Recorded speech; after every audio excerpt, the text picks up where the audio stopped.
क्या शेख हसीना ने अपने ही नागरिकों को रजाकार कहा था? ये एक जो शब्द है इसने बांग्लादेश की राजनीति को बदल कर रख दिया। लेकिन शेख हसीना का कहना यह है कि मैंने रजाकार शब्द का प्रयोग नहीं किया था और जिस भी शब्द का प्रयोग किया उसको यहां की मीडिया जो है वो उल्टे हाथों ले रही है। वहीं पर दूसरी तरफ मोहम्मद यूसुफ जो कि केयर टेकर प्राइम मिनिस्टर बने हैं बांग्लादेश के, उनके ऊपर जितने भी आरोप लगे थे करप्शन के, 3 दिन के अंदर ही वो बहाल कर दिए गए हैं, क्लीन चिट मिल चुकी है। तो आप लोग देख सकते हैं कि अगर कोई इंसान पावर के अंदर आता है तो उसके ऊपर जितने भी केसेस लगे हैं उनको क्लीन चिट कैसे मिलती दिखाई देती है। चलिए आज हम लोग बात करते हैं कि शेख हसीना ने हाल ही में स्टेटमेंट दिया और ये कहा कि बांग्लादेशियों की जान बचाने के लिए मैंने इस्तीफा दिया है। मैंने अपना जो पद छोड़ा है वो बांग्लादेशियों की जान बचाने के लिए छोड़ा है। अगर मैं अपने पद को नहीं छोड़ती तो वहां पर बहुत ज्यादा नुकसान हो सकता था। बांग्लादेश की जनसंख्या जो है वो आज कितनी है? 17 करोड़ है। 17 करोड़ जनसंख्या में से लगभग 1,35,00,000 जो लोग हैं वो हिंदू हैं। 1,35,00,000 जो है वो हिंदू हैं और ये सभी के सब आवामी लीग के समर्थक हैं। आवामी लीग जो है इसके समर्थक हैं। चाहे हम लोग शेख मुजीबुर रहमान की बात करें, आप लोग को पता है कि शेख मुजीबुर रहमान ने जब इलेक्शंस जीते थे तो याया खान को हराया था पाकिस्तान के।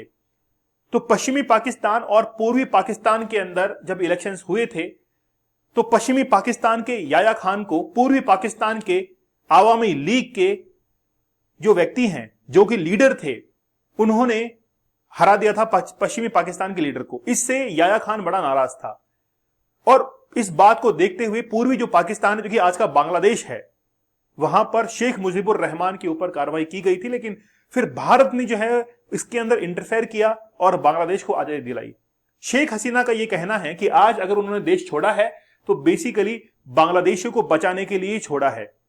अब ये जो हिंदू है यहां पर, ये आवामी लीग के समर्थक हैं लेकिन हैं अल्पसंख्यक के अंदर और इनके ऊपर अत्याचार हो रहे हैं। ऐसा कहा जा रहा है कि 64 जो डिस्ट्रिक्ट हैं उनके अंदर से 61 डिस्ट्रिक्ट्स के अंदर हिंदू जो हैं वो पाए जाते हैं, वहां पर रहते हैं और आज इन सब के ऊपर अत्याचार हो रहे हैं। लगभग 205 के आसपास हिंदू की जो है वहां पर हत्या भी हो चुकी है। लेकिन इन्होंने एक दावा और कर दिया है कि अमेरिका को सेंट मार्टिन द्वीप दे देती तो सत्ता में नहीं जाती, मैं बांग्लादेश लौटूंगी।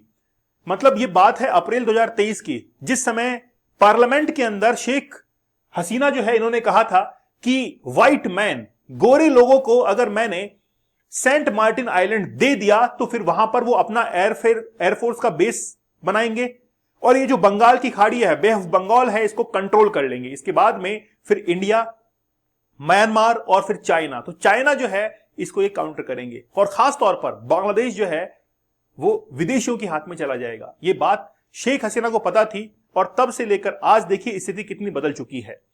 चलिए बात कर लेते हैं कि आखिरकार हुआ क्या है। Bangladesh crisis, what could the US gain from acquiring Saint Martin island. तो सेंट मार्टिन आइलैंड जो है उसकी फोटो आप लोग देखिए, ज्यादा बड़ा नहीं है, 3 स्क्वायर किलोमीटर के अंदर है।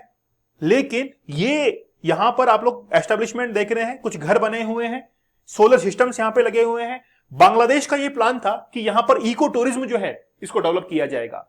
अब इको टूरिज्म यहां पर डेवलप होगा तो बांग्लादेश का डेवलपमेंट होगा। लेकिन ये बेसिकली ज्यादा दूर नहीं है बांग्लादेश से। बांग्लादेश से केवल 9 किलोमीटर की दूरी पर ही ये आइलैंड जो है पाया जाता है। लेकिन अमेरिका लेकर करेगा क्या? वैसे तो ज्यादा कुछ भी नहीं है, कोरल आइलैंड है। जैसे आप लोग देखते हैं कि अंडमान निकोबार एक कोरल आइलैंड के तौर पर हम लोग देखते हैं उसको, है ना। टूरिज्म के तौर पर आज काफी डेवलपमेंट है। लक्षद्वीप को देख लीजिए, तो ये सब क्या है? कोरल आइलैंड्स हैं। तो वहां पर बांग्लादेश ने कहा था कि हम लोग इको टूरिज्म जो है वो डेवलप करेंगे और हमारी इकोनॉमी जो है वहां से सपोर्ट करेगी। दोस्तों आज से हमारा बैच शुरू हो चुका है। शाम को 4 बजे हमारी क्लास लाइव होती है जिसमें हम लोग पॉलिटी के साथ में शुरुआत कर चुके हैं। आप लोग जरूर ज्वाइन कीजिए, 10,000 कूपन कोड यूज कीजिए। वाकई में अगर आप लोग चाहते हैं कि हम लोग एग्जाम को निकालें, अगर आप में है हिम्मत मेरे साथ में इस एग्जाम को तैयार करने की, मैं आप लोगों को तैयार कराऊंगा पूरी की पूरी जीके जीएस को, चाहे history, polity, geography, economy, science के हो। टॉपिक वाइज हम लोग चलेंगे और आज पॉलिटी के तमाम टॉपिक्स मैं आप लोगों को दे दूंगा ताकि आप लोग उन टॉपिक्स को प्रिपेयर कर सको। तो इस बैच को जरूर ज्वाइन कीजिए। अभी डिस्काउंटेड प्राइस के अंदर इंडिपेंडेंस डे की सेल चल रही है, सभी कोर्सेज पर और सभी टेस्ट सीरीज पर सेल है, खासतौर पर इसके ऊपर भी सेल है। 75 डेज का हार्ड चैलेंज, जिसमें 75 टेक्निक्स मैंने बताई, जबरदस्त कोर्स रहा है, बहुत अच्छी टेक्निक्स इसमें बताई गई हैं। अगर आप वाकई में पोर्नोग्राफी को देख चुके हैं तो भी आपका सबकॉन्शियस माइंड जो है वो अच्छे से एक्टिव नहीं हो पाया है। आपको वो इनोवेटिव आइडियाज नहीं आ पाते हैं जो कि आने चाहिए। ठीक है, 75 डेज का हार्ड चैलेंज आप लोग एक्सेप्ट कीजिए और इसके साथ में आप लोग अपने सक्सेस को और कंफर्म कर दीजिए। चलिए बात करते हैं। तो Sheikh Hasina the recently outdated prime minister of Bangladesh Bharat के अंदर रह रही हैं। थोड़ा सा भारत के ऊपर भी बिलीव जो है वो बढ़ चुका है बांग्लादेश का, और बांग्लादेश के साथ में और भी ऐसी कई कंट्रीज है जिनका बिलीव भारत के ऊपर बढ़ चुका है कि भारत मुसीबत के अंदर किसी भी प्राइम मिनिस्टर या किसी भी व्यक्ति को जो है, किसी भी देश को वहां पर पनाह दे सकता है। ये हमारे ऊपर बिलीव जो है वो और बड़ा है। लेकिन ये सेंट मार्टिन आइलैंड बहुत चर्चा के अंदर है। सिद्धांत सर ने भी इसके ऊपर लेक्चर लिया, मैं भी आप लोगों को ये बता रहा हूं। तो इन्होंने शेख हसीना ने कहा था कि I could have remained in power if I had surrender the sovereignty of Saint Martin island. अगर मान लीजिए कि सेंट मार्टिन आइलैंड अगर वो यूएस को देती हैं तो उसके बाद में यूएस जो है वो बे ऑफ बंगाल पर पूरी तरीके से कंट्रोल जमा लेगा और फिर हम लोग कठपुतली जो है वो बन जाएंगे। मैं ऐसा नहीं होने देना चाहती हूं, अपने नागरिकों को बचाना चाहती हूं।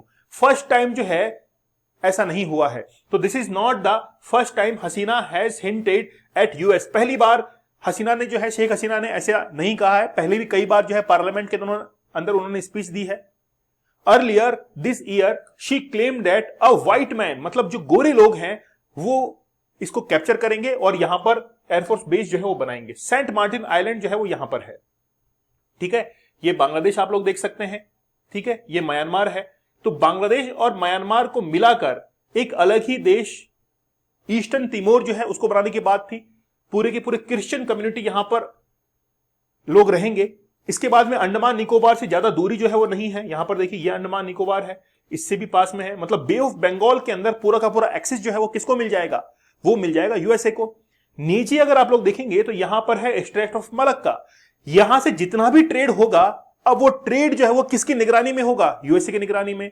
तो कल को अगर यूएसए को कोई बेनिफिट यहां पर दिखाई देगा, और जाहिर सी बात है वो बेनिफिट ढूंढेगा, और जब वो बेनिफिट ढूंढेगा तो फिर यहां पर ट्रेड जो है इसको इन्फ्लुएंस करेगा। वो ये कहेगा कि ठीक है, अब हमारी निगरानी के अंदर यहां से ट्रेड जो है वो स्ट्रेट ऑफ मलक्का से किया जाएगा।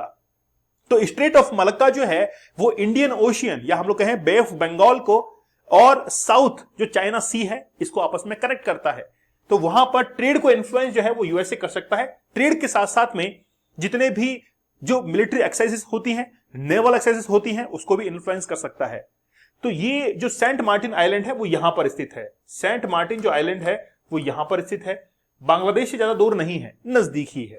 ठीक है, चलिए तो इसका अगर हम लोग हिस्ट्री देखें सेंट मार्टिन आइलैंड की, इसको हम लोग नारिकेल जिंजीरा भी कहते हैं और कोकोनट आइलैंड भी कहते हैं। यहां पर कोकोनट जो है वो बहुत होता है। 18th सेंचुरी के अंदर, 18वीं शताब्दी के अंदर it was first settle by Arabian merchants. तो अरेबियन मर्चेंट जो थे उन्होंने पहली बार यहां पर सेटलमेंट जो है वो किया था और उन्होंने इसका नेम जो है वो जजीरा रखा था।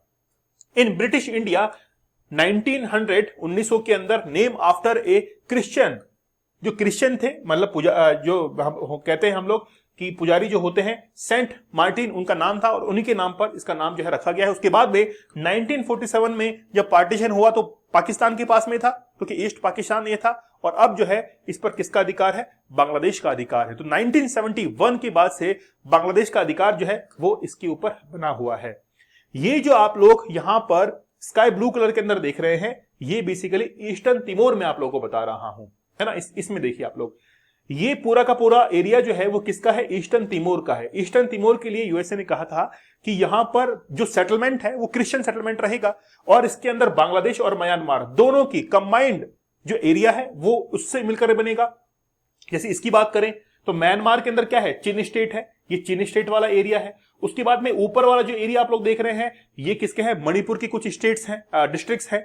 फिर यहां पर बांग्लादेश के कुछ डिस्ट्रिक्ट्स आ रहे हैं, मतलब बांग्लादेश, थोड़ा सा हिस्सा मणिपुर का, और फिर म्यांमार को मिलाकर एक नया जो कंट्री है वो बनाने को तैयार था यूएसए। और ये कहा था कि ये सेंट मार्टिन आइलैंड जो है वो हमको दे दीजिए। तो एक व्हाइट मैन ने चुनाव से पहले मुझे ये ऑफर दिया था कि यदि वह अपने देश की सीमा में आर्मी बेस बनाने की अनुमति देती है तो बिना किसी परेशानी के उस देश के अंदर इलेक्शन हो जाएंगे। मतलब बांग्लादेश की बात की जा रही है। हिंदुओं के ऊपर जो अत्याचार हो रहे हैं वो किसी से छिपे नहीं है। लगभग 1,35,00,000 के आसपास हिंदू जो है वो आज बांग्लादेश के अंदर, टोटल पॉपुलेशन कितनी है, 17 करोड़ है।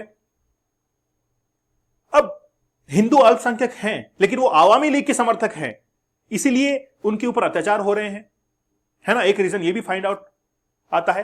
लेकिन शेख हसीना ने यह कह दिया है कि मैं बांग्लादेश के अंदर वापस से लौटूंगी और वापस से सत्ता संभालूंगी। शेख हसीना के जो बेटे हैं उन्होंने भी इस चीज का इंडिकेशन दे दिया है। आप लोग की क्या राय है, क्या कहना है, मुझे आप लोग बताइएगा कि क्या वाकई में शेख हसीना को भारत में रखना चाहिए, कहीं भारत को नुकसान तो नहीं हो रहा है, और क्या वाकई में शेख हसीना अगर बांग्लादेश के अंदर वापस से लौट जाएगी तो क्या वो पीएम बन पाएगी? आप लोग मुझे कमेंट सेक्शन में जरूर बताइएगा। आप लोग हमारे 10,000 एमसीक्यू बैच के साथ में जरूर जुड़िएगा। 10,000 कूपन कोड यूज करके आप लोग डिस्काउंट प्राइस में इसको ले सकते हैं, और इंडिपेंडेंस डे सेल शुरू हो चुकी है, ऐप के ऊपर जाकर इसको अवेल जरूर कीजिएगा। 75 डेज का हार्ड चैलेंज, जिसमें आप लोगों को टेक्निक बताई गई है कि कैसे आप लोग पोर्नोग्राफी से दूर रह सकते हैं और जबरदस्त तरीके से अपने जीवन के अंदर, लाइफ के अंदर सक्सेस को हासिल कर सकते हैं। तो मिलते हैं आप लोगों से अगले सेशन में, तब तक धन्यवाद, थैंक यू, जय हिंद।